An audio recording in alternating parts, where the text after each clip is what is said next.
Welcome everyone to our final session of the day. I'm your host, Stephen McCollum. I'm very excited to be here today, and I'm also really excited to be moderating this next panel discussion. You know, I get to moderate a lot of our discussions when we have our cybersecurity forums, and my colleagues Rajiv and Mark and David take the wheel when we're doing these events. But today you got me. Everybody keep Rajiv in your thoughts. He just got his COVID shot, and he's experiencing what a lot of people experience. So Rajiv, get better soon, and we can't wait to have you back on the next session. So we'll go ahead and jump right in. As a reminder, you all know that you can ask your questions two ways. Yes, that's two ways while you're here. You can enter your chat into the Q&A box, or excuse me, enter your question into the chat box, or you can use the raise hand feature. And that raise hand feature will allow me to call on you and you can ask your question live. I really hope that somebody decides to ask a question live today, because it would be pretty awesome if they did.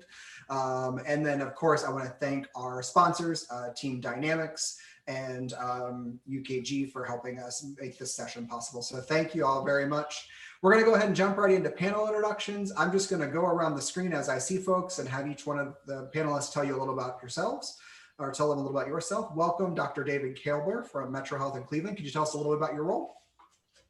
Sure. So my name is David Kalber. I'm a practicing internist and pediatrician, but then I've been Metro Health's first chief medical informatics officer for about a dozen years now.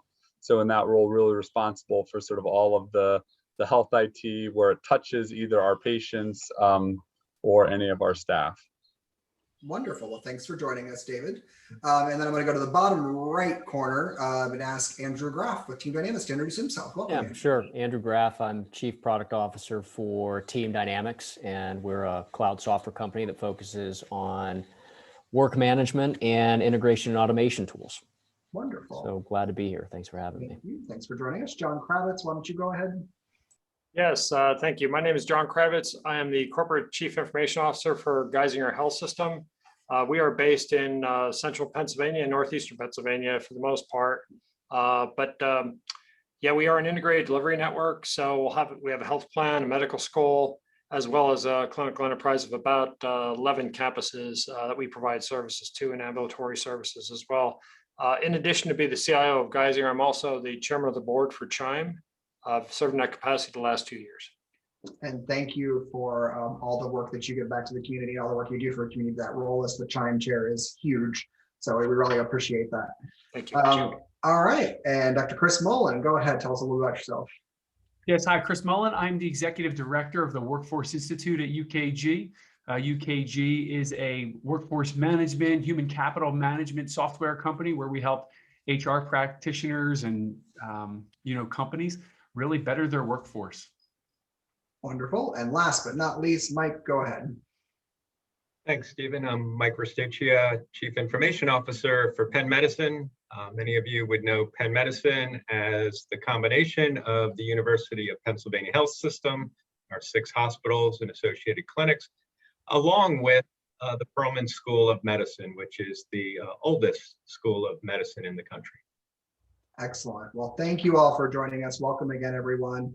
So let's jump right in. I'm actually going to start with a question for Mike, who we ended with on the intros, and then pivot to some other folks to answer this question as well. So Mike, what have been the biggest lessons learned over the past year and a half as it relates to your IT workforce in the face of the pandemic? And what does the future look like for CIOs who have to manage this ever-changing workforce? Yeah, there are a variety of things, Stephen, that I think we can share with the audience. First and foremost is that this new normal is here to stay. Remote workforce is here to stay in some way, shape, or form, and that'll vary perhaps per organization. It may also vary per individual within the organization. And so I think flexibility within the leadership style and within the culture is really important. I know initially we wanted to chat a little bit about some of the technologies that are supporting that type of an environment. And certainly with the help of our sponsors here today, they have some tools that fit that need. But we were pretty fortunate in that we had a remote work program in place prior to the pandemic approaching. And that allowed us to put some technologies in place, whether it was MS Teams, whether it was Jira, whether it was Microsoft Server, That sort of set the stage in some way for supporting remote work and collaborative efforts. Certainly, we were not as prepared as perhaps others who had more of a robust program, but those types of tools, and I know the tools offered by UKG as well as Team Dynamics are most supportive and most needed.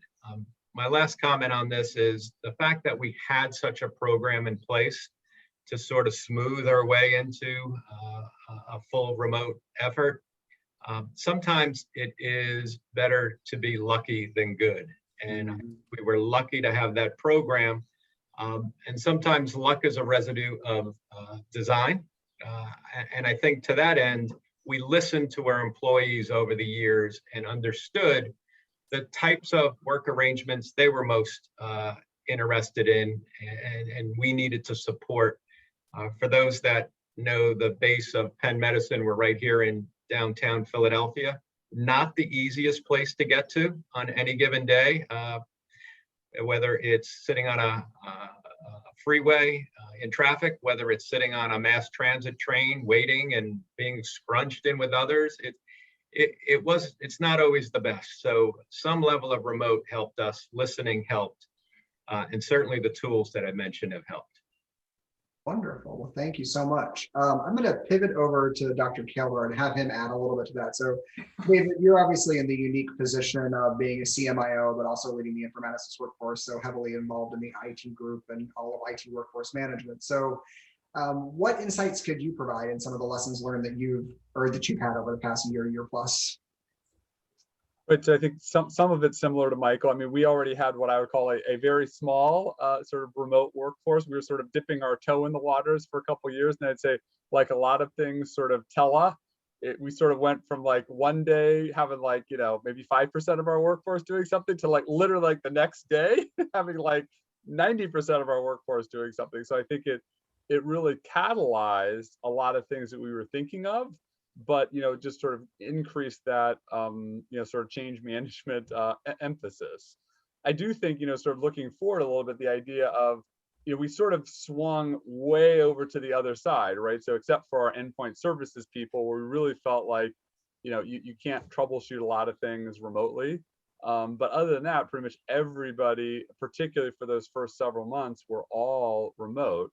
I think we're trying to figure out, I agree that I think, the Pandora's box is open, so we're not going back, but I think there will be a pendulum shift a little bit backwards to say, so I think most of our team is going to be hybrid in the future, right? So that they'll do some, totally remote, some in person. And I think we're still trying to figure out, what is that mix besides something like endpoint services where there is real value to still, meeting geographically in person. I will just say briefly too, I think some of the things that we sort of never thought we could do remotely, for instance, like training, we'd always had sort of in-person training classes. Whenever we had to go live with a big system, that was always like we had these big physical command centers.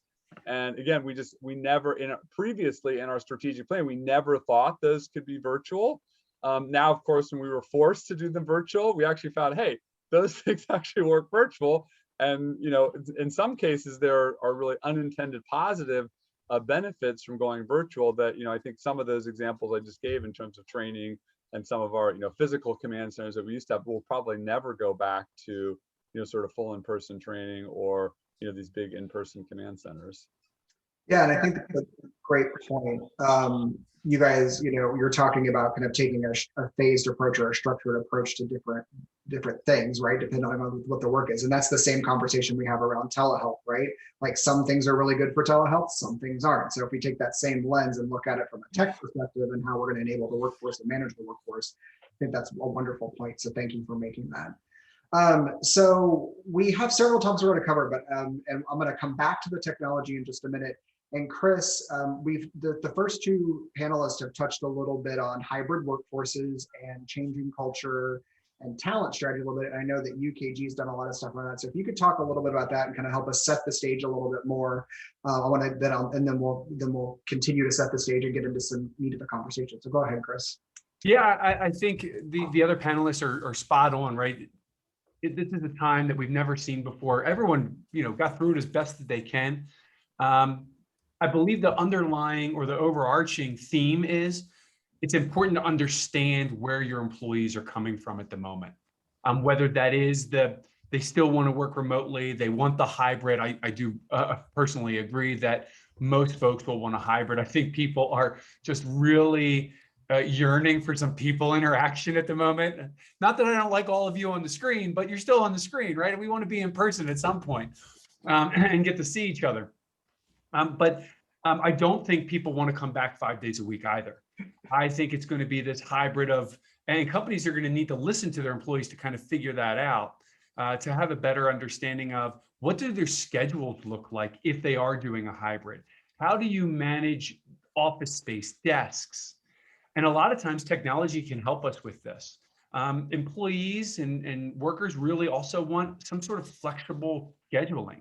Because while we know a lot of times our managers know their employees, well, hopefully they do, we don't always know what's going on in their lives. So we could have someone who's working for us who has a significant other, a partner, a spouse that maybe lost their job or they've taken a different job and their schedule is different. So how do we work with our current employee to help their family and life situation? Because a lot of my PhD research is on work-life balance and the use of mobile technology, which God, I didn't see this coming.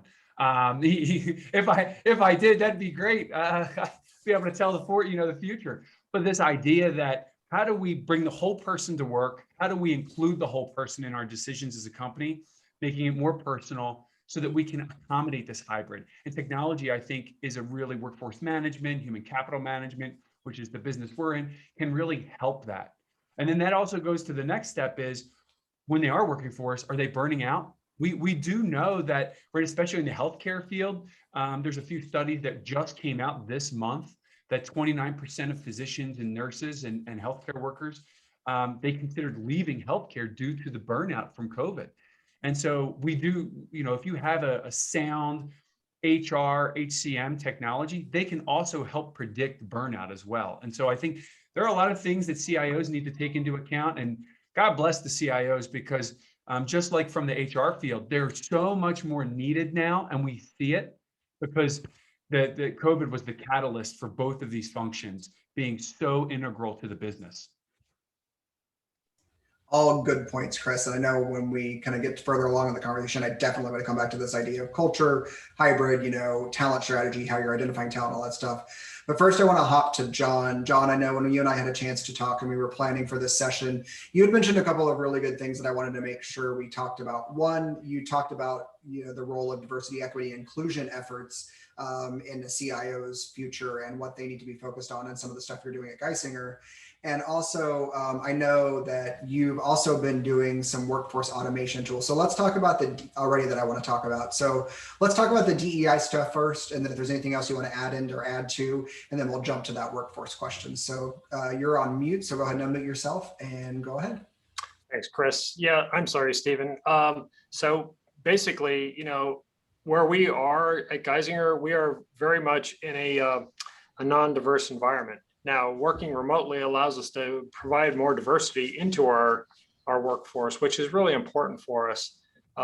Before this, as David had talked about, Michael had talked about, and Chris to a degree, we've all had workers all around the country to a very small degree. So at Geisinger, we had about just over 2,000 people who would work remotely. When we hit the height of the pandemic, it was about 10,000 overnight switched and had gone forward. But this allows us to provide more diversification, bring in different points of view, different perspectives, into our workforce, which I think is important. We see this across the country where diversity is a very important factor. Different perspectives, I think, add a lot of value to an organization and different approaches to doing things. So from that perspective, I'm very supportive of diversifying our workforce. And I think remote workers gives us more of that opportunity. The area where we predominantly work and live is not a very, very diverse. I mean, it has some diversity, but it's not like being in a very much an urban, environment where there's so much more diversity. Cleveland, Philadelphia, so on and so forth. But I think this will give us that opportunity, and I welcome it. I really look forward to different, fresh perspectives, other people have done, and other parts of the country, how they approach things differently. Some move at record-breaking pace, some are a little slower. We kind of move fast, I think, but in comparison to others, maybe we're not as fast as we think we are. So that's very interesting. The second part of your question, Stephen, that you were talking about as far as the technology, I have to be honest with you, we do have some tracking technologies that we utilize. We don't like to get big brotherish. That's the biggest concern. We see a lot of productivity from our employees, from our staff. I have just under 900 people in IT between our health plan, our medical school, which is very small. It's only about 500 physicians in a 4-year program. But we are expanding that into nursing and other things as part of the academics. However, between the health plan and the clinical enterprise, we've seen a lot of people putting in a lot of hours, a lot of productivity for project work.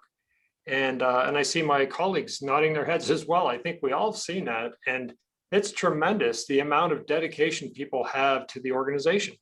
And we, like others, David had talked about putting up new systems. We probably put up the most complex systems in our environment for our electronic health record that we could have put up during the pandemic at the end of January. And we too did virtual, and we did some on site. I made sure I had all my COVID shots, and I was on site to the CIO should be here. I think, for people, we're going through major transition. However, the technologies have been good. We do mobile access management, mobile device management. We try to be cautious about how much of that. We want to protect the organization's assets, if you will, not even assets, data. The data of the organization is mission critical to protect, but we have a BYOD policy. So we don't provide cell phones to everyone under the sun unless their job requires them to be mobile, which is somebody visiting in a nursing in a home, or a physician in a home setting, things like that. But for the most part, it's BYOD, and we protect the data on those devices. We can see levels of productivity. We see productivity through our enterprise project management office and the work that we do there. We see it through Teams, as Mike had talked about. Teams has been really a godsend for us, I think, for productivity measures. And honestly, we didn't have it all ready until the pandemic hit, and then we're rolling out of the fly. So that was a lot of fun. But we had it up successfully, and we've been using it very, very heavily, and had good results. So that's been working well. We use other products as well for hybrid scheduling for office folks when they do come back in. And like Mike said, the game has changed. I think probably 60 to 65% of my entire IT workforce will remain working from home in a very much remote status. They like it. I do give them the opportunity with the hybrid scheduling to come on in, interact with people, have some discussions, some fun, and just talk to people. I think it does a lot for your mental health, your mental state of mind, and I think it's really important. So we're looking forward to it. We don't start back in the office permanently until July 1st. So, and I'm in periodically, not as much as I probably should be, but it's interesting. We'll have to set up a session with you after July 1st to see how many battle wounds you have from people coming back to the office and wanting to go home. So I'm going to mark that down to reach out to you in September. No, thank you, John. That's very helpful. And Mike, I saw you nodding and chuckling along when you were talking about having these tools but being not quite ready. So I know you appreciate that, what John was saying. So Andrew, I want to pivot to you briefly. Obviously sure. John's talked about some of the surveillance tools that they do. We know that like Team Dynamics, and you guys do a lot of different like AI tools, and there's so much stuff out there that can be used to make a workforce run more efficiently, whether they're in-person, hybrid, or remote. Can you tell us a little bit about kind of like what you see from a landscape and how you see technology or other processes being improved? Yeah, absolutely. So, we have an interesting perspective being in the business of helping organizations track the work that their people do and help them manage that work, right? It's not about being big brother. It's about providing visibility into what's going on and understanding priorities, et cetera. So, if we take a step back and explain sort of what we do, we have tools that manage things like projects, right? And the team can get together and collaborate on those projects, but also integrated with service management. So changes, right? Escalated incidents and, tier N type support and service desk. What we found was that people were just have been trying to enable work, right? What are the tools at my disposal to enable work? And, we also see a future where what was normal never returns. It will be hybrid. I mean, our own organization, thankfully, 70% of our team was already remote. So for us, nothing really, the only thing that changed was people stopped going to the office, and everyone else who worked remotely would say, well, we've been doing this for years. Why is this a big deal for you? But a couple things have emerged in the space. So the number one thing that we find for teams working remotely is visibility. So how do I know what everyone in that group is focused on? Like, how can I organize my project team or my department so that we can sit there and get a transparent view into what our priorities are? We can see what needs to be done, where we're behind, and have honest conversations about it. The other thing is collaboration. So how do we collaborate? How could we use tools to have a more productive meeting where we're all looking at the same data about what needs to happen, our issues, our risks, things like that? And I will suggest that that's not a one size fits all. So right fit tools become very important, even within the same organization. So as an example, we see a lot of organizations who transitioned to this remote work, and they'd have certain groups who were highly structured, highly mature from a project and management perspective. Well, they're going to use more robust, more traditional tracking tools.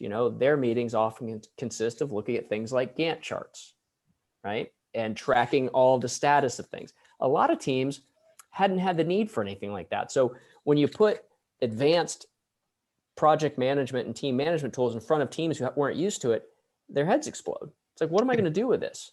So what we found is those teams are better apt to use something, I'm going to use a term that's common, right? A card wall. It's essentially a virtual Post-it board where we can say, what do we need to do? Well, we need to do all these things and everyone can see it. Well, what are our priorities? Well, I think this is a priority. Well, maybe not as high as this other one. We're shifting things around. That's a simple tool. But for that type of team, that's a quantum leap, right? So I think a term that I would use for this going forward is fluidity. That the where people work can be fluid. Whether I'm in the office and half my team's out, we can still function effectively. I mean, I think everyone can relate that there are certain times in meetings where we want to be together. We want to have whiteboards around because it's just easier for us. We want to have those debates face to face. A, because it can be more productive in those scenarios, but B, it's fun. Hopefully you all like the people you work with as much as I do. So being fluid in how people work is important. The other thing I would suggest is now that people are working remotely, the need to support our team members and enable them is 24/7. We have plenty of team members who, for whatever their scheduling reasons, they're working at 8, 9, 10. So what we've also seen the other side of that is a heavy focus on automation. And this has also helped a lot of clients improve how they serve their customers externally too. So imagine you're sitting there, you have a problem, you need something from IT or another department, you're in the midst of getting your work done. It's 8 p.m. There is nobody at the support desk. There are no customer service reps. If I can get an automated response and a solution can ask me the right questions to get something in near real time, that's a huge deal. So we've seen a lot of companies who are talking about how do we automate things that really could happen 24/7 and that take our time and are error prone, have been thrust into doing it. What they've realized is, wow, this not only improves maybe our customers' experience, but this can improve our internal organization's experience. And now we don't have to be thinking so much about how do we staff the same type of support we used to have face-to-face all the time. So I think that those two things, tools that help us work more effectively, allows that workforce to be more fluid. And then how do we automate? This is a really good catalyst to look at that. How do we automate? Right? It's going to save us a lot of time and money. So those are the big trends we're seeing. All right. So yeah, no, I think that's great, Andrew. And I mean, you just gave me an idea for like 10 more questions that I could probably ask and extend this conversation another hour. But I'm going to try to get, I do want to bring this up, and I don't know if we want to address it right now, if we want to come to it. But I think, Andrew, a lot of stuff that you're talking about also has to do with management style, right? Mm-hmm. And how leaders are empowering their managers to lead their teams and engage their teams. So I know, Chris, you've done a lot of work on that, and I want to come to you on that, because this kind of gets back into our conversation of like, how do you equip your new hybrid workforce with what they need to be successful so that your talent that you've invested in doesn't leave and go somewhere else, right? Let's do this. First off, does anybody have a reaction to what I just said that they want to share? Well, I mean, I certainly can speak to that. I mean, this idea that, and it's been this way for quite a while, but again, the catalyst of technology now allows the manager to hopefully, if the technology is implemented correctly and well, it gives the manager margin to now work with their team members and be that manager that they deserve, that the employee deserves. Creating relationships, getting to know them, challenging and supporting them in their role, giving them the correct tools.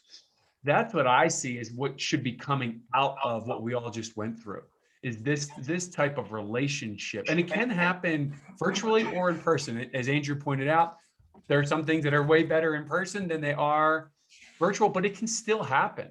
And I also think we should be, to be honest, evaluating our managers. I think team members should be evaluating them. I know at our company, we get evaluated twice a year from our team members on our management skill and our culture that we create. When I'm getting evaluated for my annual performance review, it's not just what I got done. That's only 40% of what I do, of what I get graded on. There's another 10% on my leadership and my management. And then the rest 50% is on how I got it done, not what I got done, but did I treat people with respect? Did I, I mean, I can get all kinds of things done if I curse at you, yell at you, and, but that's not the way it should be. It's a lot about how we should get it done. And great employees really do deserve great managers. That's what our CEO constantly says. Perfect. Thank you, Chris. I would say another way to phrase your comment and question is the roles have shifted. Historically, we looked at having in-person employees because that's the way it was, and that's the way we all thought it needed to be, because we don't have the tools to support a remote workforce. We don't have the trust in our employees. We don't have the right management skills but you know what? That's all been debunked.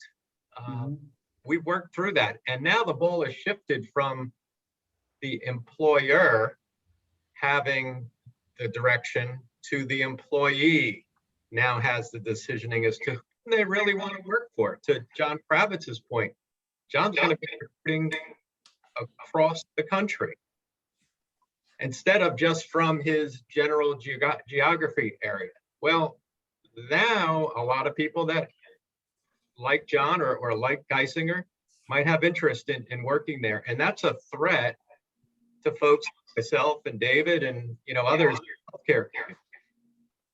Absolutely.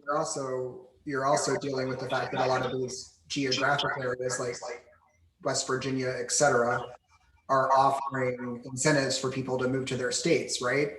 So that makes competition as well. And if you don't have a positive employee culture, people know about it with what I call the Yelpification of our, of our companies. You can go on Glassdoor, you can go on all these other sites, and employees can rate your company and how great it is. So when I apply for a job, I can then go see how great your organization is, or vice versa, or the latter, really. Yeah, absolutely. There's a little feedback coming through, so if everybody could keep themselves muted unless they're talking, that would be great. I can't quite identify where it's coming from, but okay. So David, I'm going to shift back to you, and this is really kind of a combo question for David and Mike. But we've talked about technology, we've talked about managerial support, et cetera, and training, et cetera. So what are you doing to bring back this workforce or get to the next version of what your workforce is going to look like? And it could be any one of those things that I just mentioned. Yeah, so there's lots of factors going on. Obviously, the vaccine is a big factor.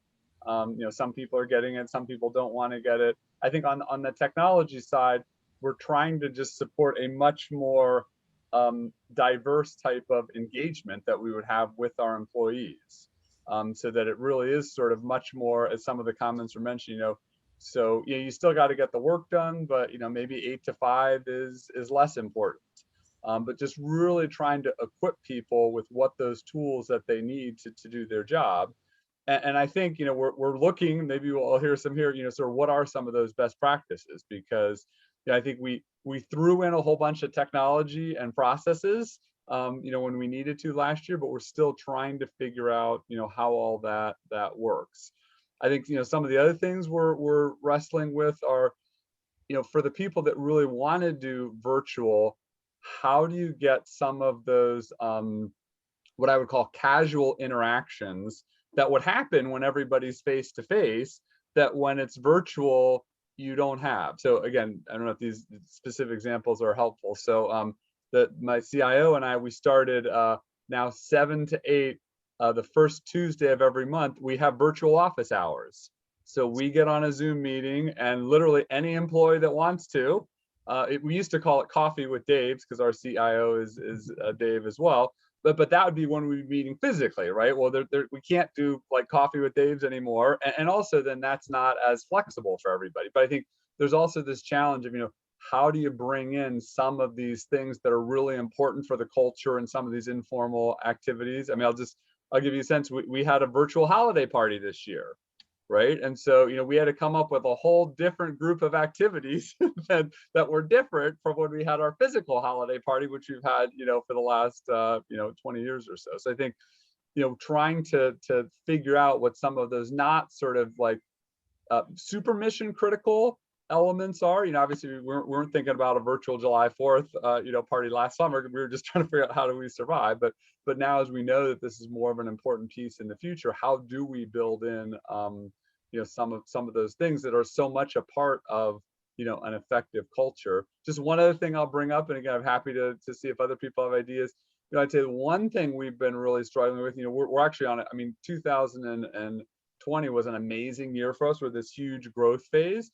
But what that meant is we had to hire a bunch of people, particularly in IT and informatics. And I think onboarding a new hire 100% virtually, we're still trying to figure out how to do that. Because again, I think there's a lot of onboarding a new person that is literally, in the old world, taking them around to meet people. Well, you can't do that when you're all virtual. So I think it's, at least to me, that's an area we're still really trying to tease that out. Someone that's sort of totally new to the team, new to the system, how do you onboard those? So anyway, those are some of the things that we're thinking about and doing at Metro Health.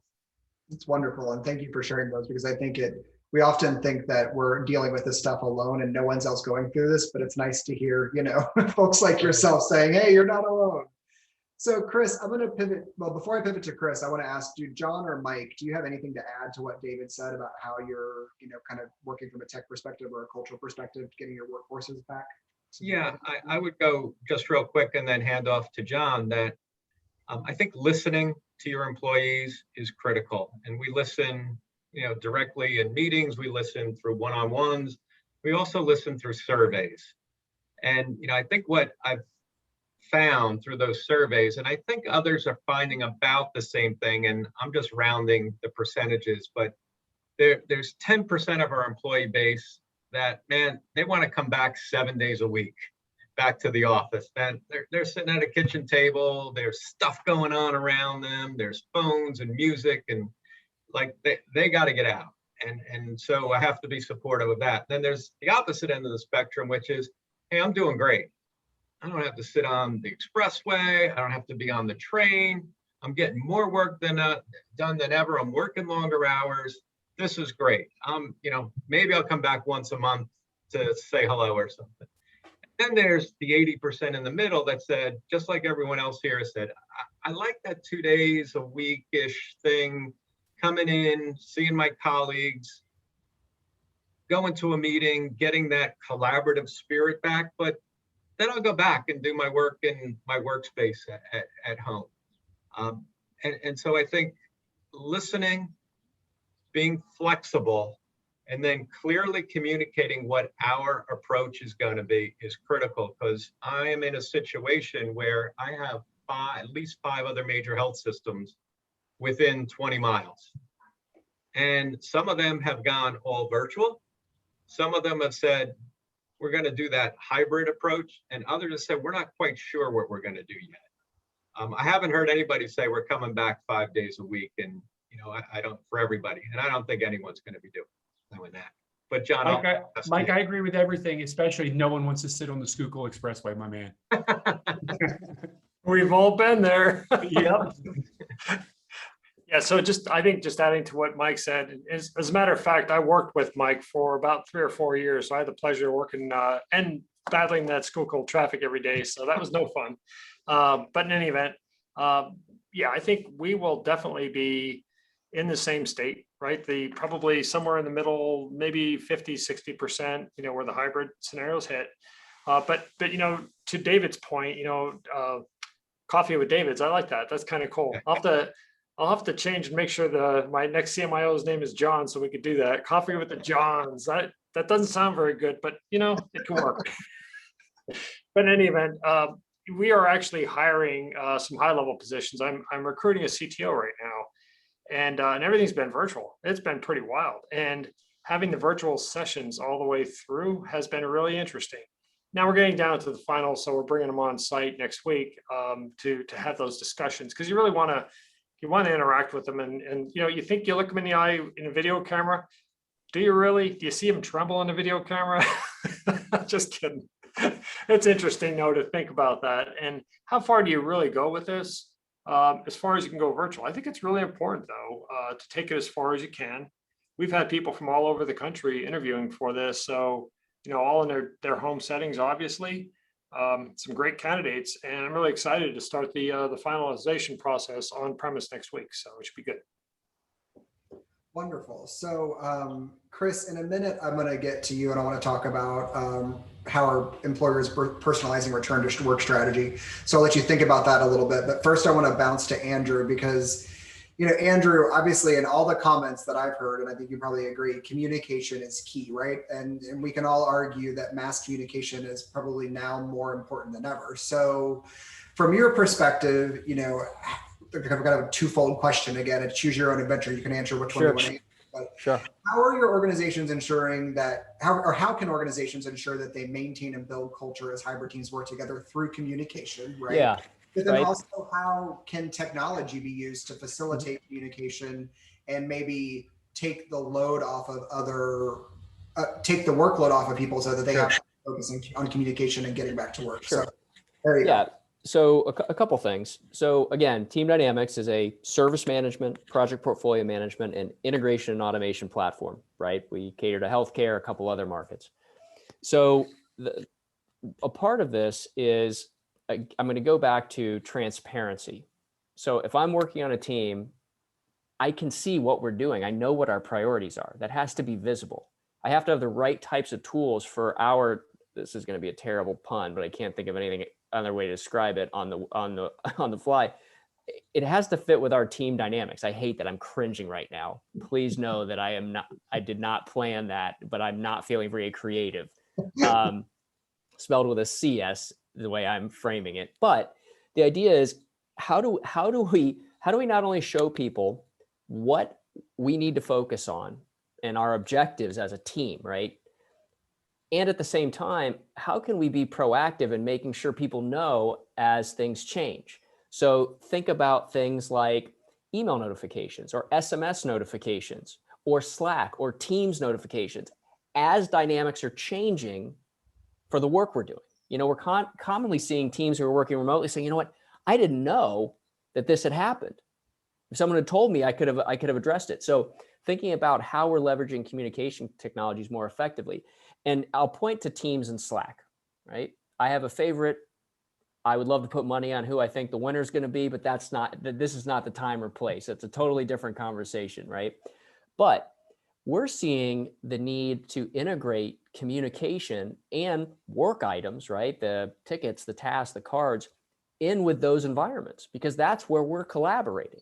So it's really nice if something changes, something becomes overdue, or we have an approaching deadline and something hits Teams and says, hey, did you see this? Did you know about this? Let's get other people together to talk about it. So I think one of the hardest things to do is keep people on the same page when we're remote. It's a lot easier when we're seeing each other all the time.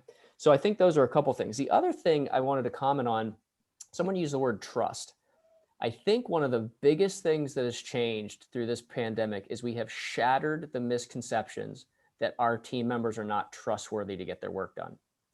We've shattered the misconception that people being home and having to deal with laundry and kids and things was going to ruin their ability to produce.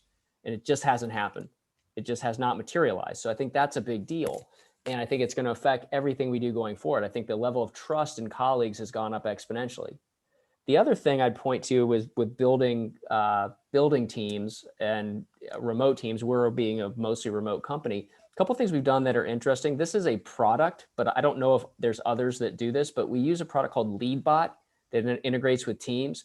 And what it does is it randomly suggests pairings for people to have virtual coffee across your organization from different departments. And it helps you schedule it in Outlook, and it takes care of that. And then you have a half hour to talk to somebody you may not otherwise have ever met, or someone you haven't talked to in a while. The other thing that we've done that was interesting for our virtual parties is we did a group movie watching, which sounded silly, where everyone watches the same movie at the same time, and there's a live chat feed. It's like Mystery Science Theater 2000. It was one of the funniest things I've participated in a decade. So these are just some tools that our HR people have implemented that I think were highly effective.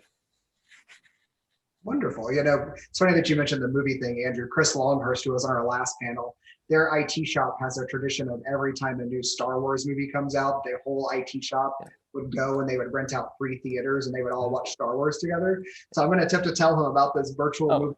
And the worse the movie, the better. The more cringeworthy, the better. The conversation, like go to the Razzie Awards every year and pick the #1 from a prior year and watch that. It'll be hilarious, and your team will laugh about it for months. Wonderful. We'll definitely do that. So Chris, Andrew in some of his comments touched on, what are organizations doing to personalize the return to work strategy so employees don't leave? Because as Mike said, the competition is everywhere now for our talent. So can you talk a little about that? I know you've done a lot of research on it. Yeah, and in fact, Andrew's correct. We just did a trust survey last fall, and our research has shown, we did it was a global survey and research, and it showed that people trust their employer. Employees trust their employer more than the governments, than the media, than ever before. And in fact, at least to the research we're in the middle of now for June and July, is what Mike talked about, is the employee voice. This idea of like, what are employees really saying? So we're diving into, do employees really feel heard when it comes to their organizations? And if so, why? If so, why not? Or if not, why not? And so I think a lot of that comes down to, how do you retain your employees? And trust has to be fundamental. And I think one way you get there is what I talked about before. It's having those foundational technology things that really just help employees and help the organization achieve their business goals. And, I'm a former HR director. And so that's why and I work for UKG, but the HCM, the workforce management, to me is like the trust. It's the foundation. Once you have that, now we can start to do what Mike's talking about, to say, okay, now how do we listen to our employees? Through surveys, through what David's doing with the coffees, right? Because it has to be two-way.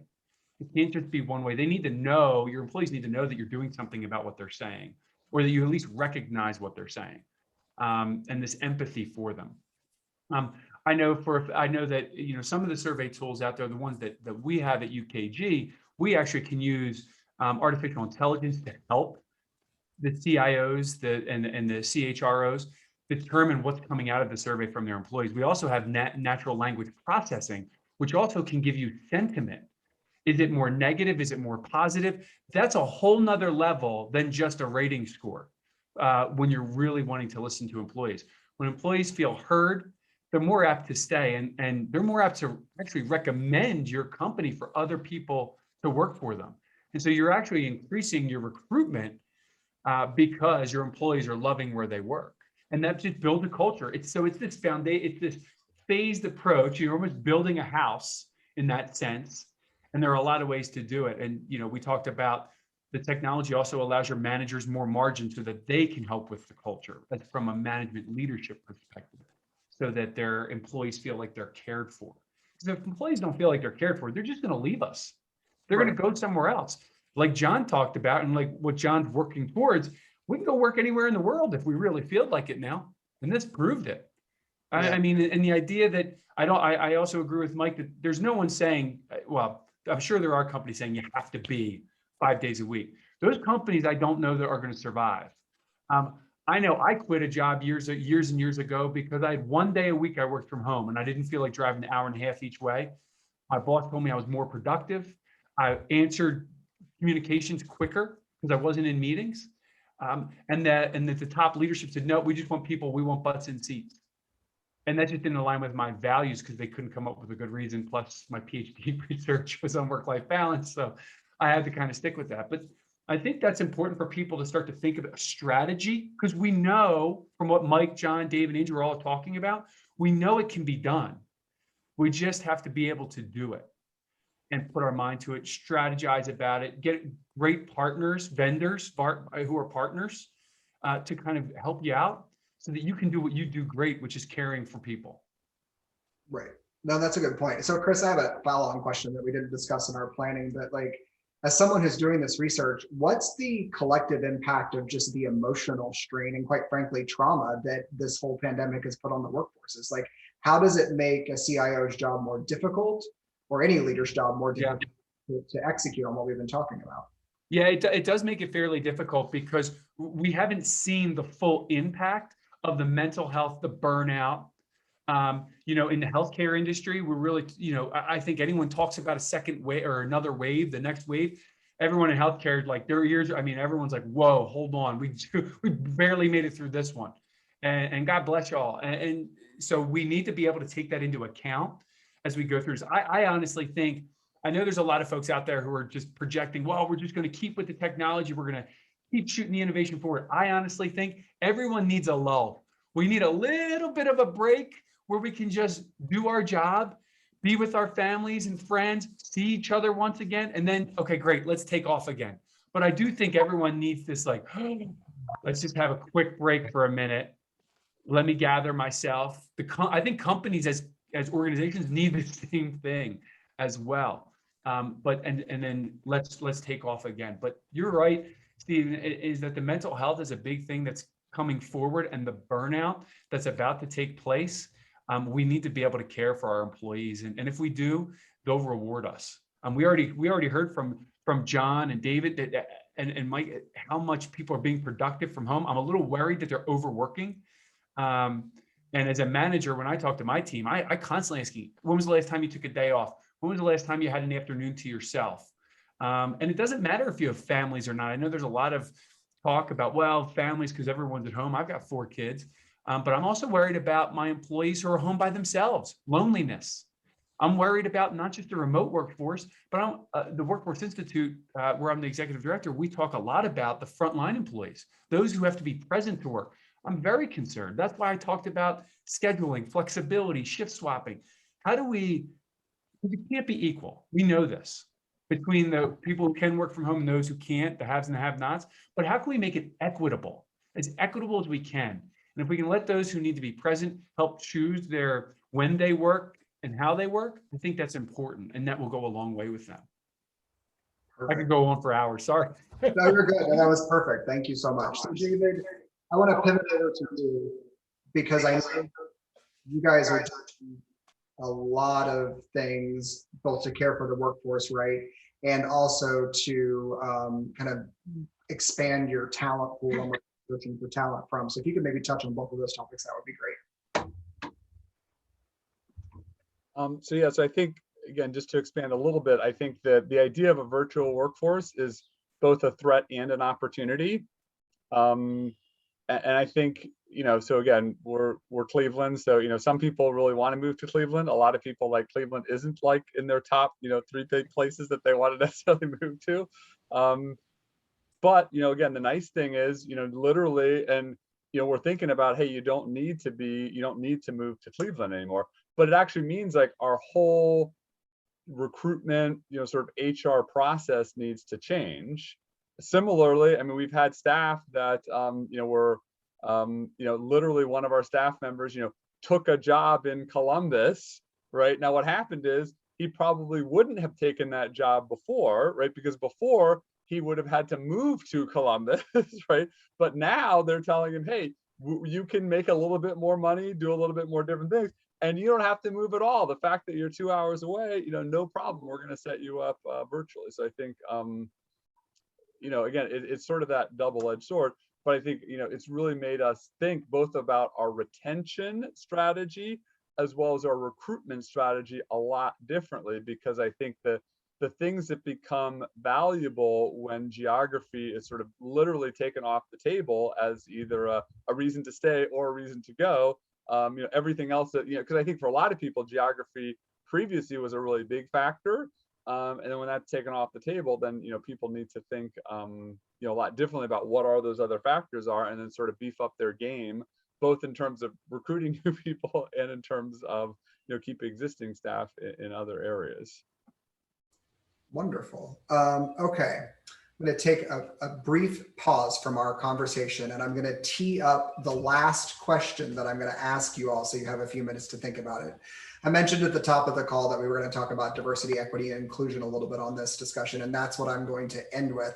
So my question for all of you to answer when we get there in just a couple of minutes is, what is something that you have learned about leading a diverse, equitable, and inclusive workforce in the last year that you think other leaders should know?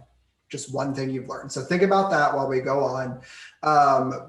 David, I know you shared a lot about geo restrictions being lifted. And Mike, I know you and I talked about that. John, you and I talked about that. And Andrew, that obviously impacts the technology a little bit. So John and Mike, anything to add to that about how you're looking for talent differently than you were before, knowing that you're going to have a hybrid workforce moving forward? So I guess let me start, and then Mike can probably chime in and add more to it. I'm looking at the way our workforce is comprised in certain areas where it's not hands-on workforce. And as everyone is, we're looking to reduce costs, but provide more productivity or a better solution if we can. So part of what we're looking at, and we've done it in very, very minute pockets, is looking at, that diversity and looking either onshore or nearshore or offshore resources to help. Since it's a remote world, it works for us, and it can work for things like testing and other things that, we haven't gone full bore for DevOps or things like that yet. And I'm not sure, I think I'd be a little apprehensive to do that, although that's probably not fair. We got to give it a shot to try that. But I think the value of the diversity, you're getting other people's approaches, which is different. And I think it's important to have some different approaches to doing things, different thought process, different cultures all the way around. I mean, cultures, think about this country. The country is melded of multiple cultures from different worlds that came together in the United States. I think we probably have taken our eye off that a little bit over the years. We think of us as US citizens, but we have a lot of diversity in our country. And I think, we'll see more of that over time. And I think it's important for an organization to openly approach that and support that. And as I said, we've not done a whole lot yet. We have a lot of grand plans to do a lot more, but what we have done has worked out pretty well for us. So I've been happy with it. Wonderful, Mike. Yeah. So as one of the least technical CIOs in the country, I'm often driven by metrics, statistics, surveys. So it tells you kind of how my behavior is shaped. And, I know Andrew and Chris in particular can provide feedback, but one of the key reasons why a person joins an organization or stays with an organization is because they really enjoy the leadership provided by their manager, or their relationship with their manager or the leadership team, whatever it might be. About June timeframe, July timeframe, we're about 3 months into this new normal. Myself and my team sat back and said, none of us know how to really lead in a virtual manner. It's different. It's these Zoom calls. It's not having access to that open door. It's whatever. So we actually have put, and we have nearly 100 of our managers, directors, leaders through a program that is virtual management, so that they better know how to lead their staff on a day-to-day basis, how to interact with them, how to set priorities, how to communicate, how to receive feedback. So it doesn't answer your question directly, but how are we recruiting? That is one of the tools we're trying to communicate, that we care for people, we care for our employees. We've realized the world has changed, and we as leaders need to change also to retain that relationship of manager and employee.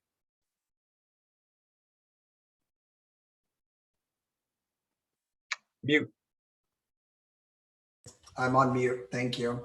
I would be remiss if I didn't touch on security as we start to wrap up our conversation. And I know that we have one question in the audience that I want to ask. All right. I don't know where that echo is coming from, but here's what I'm going to do. Andrew, John, and Mike. Obviously, all of this tech that we're implementing to improve our IT processes, make our IT workshops run more efficiently, and also support the remote workforces come with security concerns. So what's one piece of advice you have around security and making sure that you're ready to go and making sure that everything's secure? So Andrew, I'm going to start with you. Yeah, sure. So, like I said, we operate in the world of service management, project portfolio management, and integration and automation, right?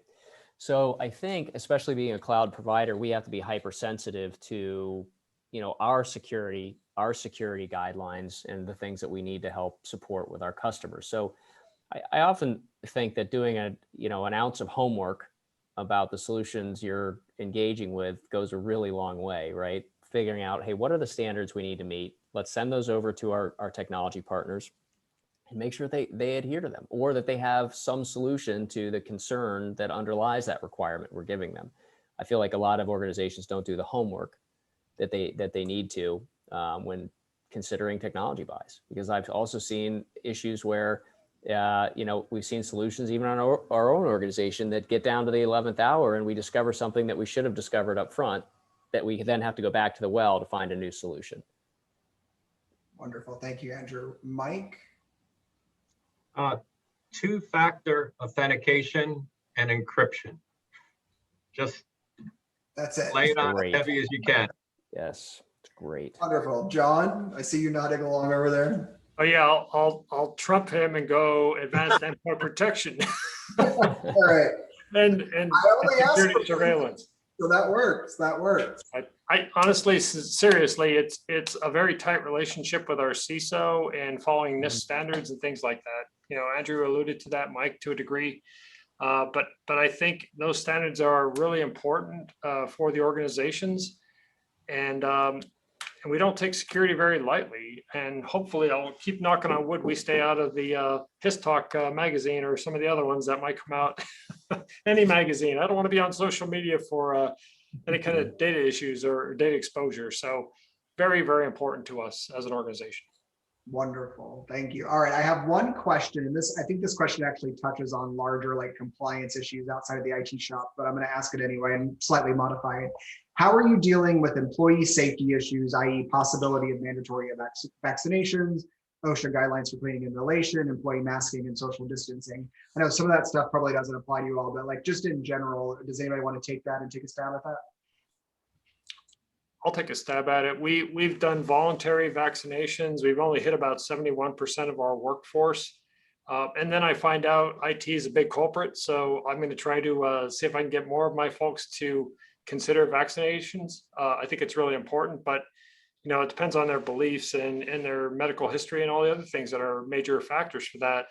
But I would like for us to be able to get together in sessions like we did in the past.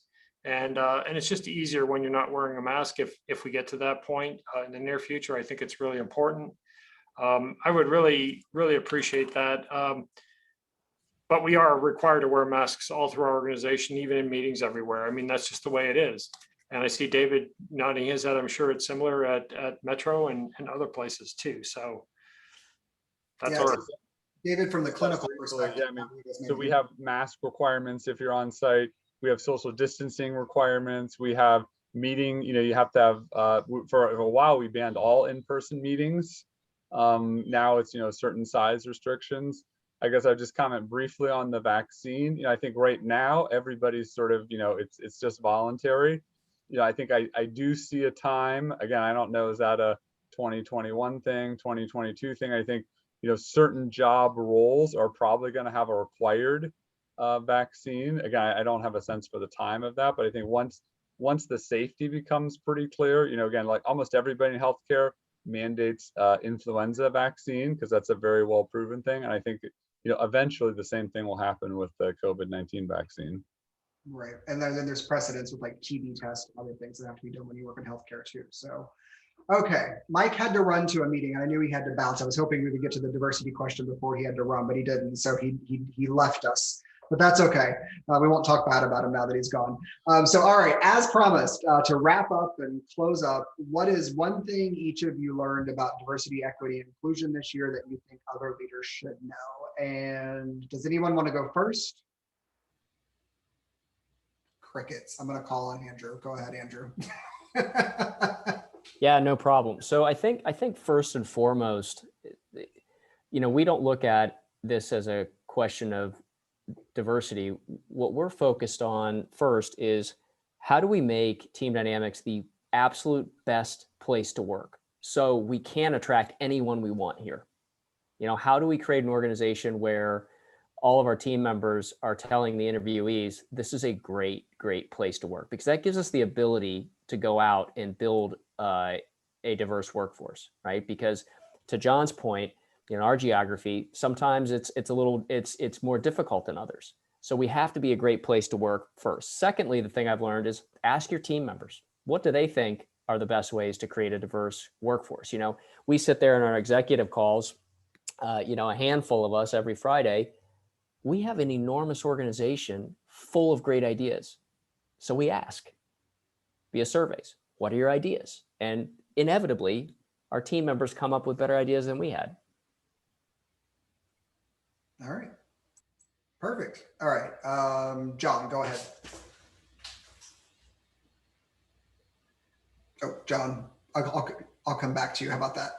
Okay, perfect. And Andrew, what I wanted to say to you is obviously if you're building a great culture for your Team Dynamics employees, that obviously helps you take care of those that you're working with in healthcare, right? It helps take care of your customers and there's an impact all the way down the line to the patient ultimately.